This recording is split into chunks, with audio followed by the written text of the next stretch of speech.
just showed you the visuals of the tear gas shells also being thrown to disperse the crowd and ensure that the law and order situation is brought under control.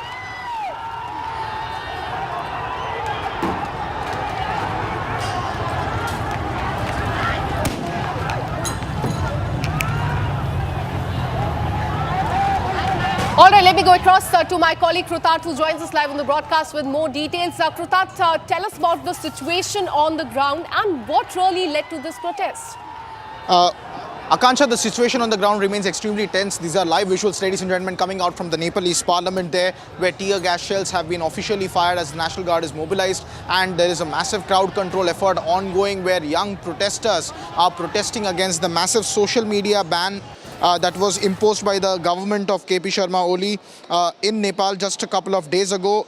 The biggest ban, it was a sweeping ban on 26 social media platforms. The main reasoning given by the Nepalese government was failure of complying for the new registration requirements and disrupting essential communications and raising concerns over free speech. Now, the 26 apps that were banned includes messaging apps like WhatsApp, Facebook, Instagram and WeChat, as well as websites like YouTube and LinkedIn. The ban also went into effect on Thursday after 1 week ultimatum was given to social media platforms and companies that if there was confusion regarding it and if they did not register correctly with the government, then their services would cease to exist. That was the information given by the officials of the Nepal's Ministry of Communication and Information Technology, which said that the ban has been enforced on these platforms as they refuse to comply with the new law regulating social media platforms despite several formal requests. So after Nepal passed several contentious laws on regulating social media platforms, all of these social media platforms refused to re-register under the compliance of the law of the land of Nepal,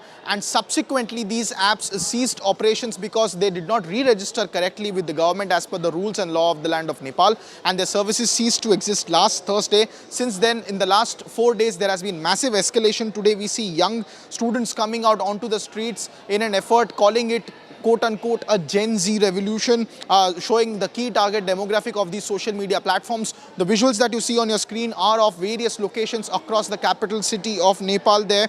Many users are now switching on to certain platforms like Viber and TikTok, and which are the only major social media platforms which have complied with the registration requirements. That's the latest update coming in. Now, the Prime Minister, KP Sharma Oli, has said that the government, in fact, the critics there or the protesters there are arguing that the government is trying to exert pressure and control over the freedom of speech, and which were the protests something similar to which was also seen in 2023 in Nepal when TikTok was first banned, and there was distress over that as well. At the moment, TikTok has complied, but other social media platforms, most of the major ones that we use on a daily basis, which have become essential part of life for a lot of individuals,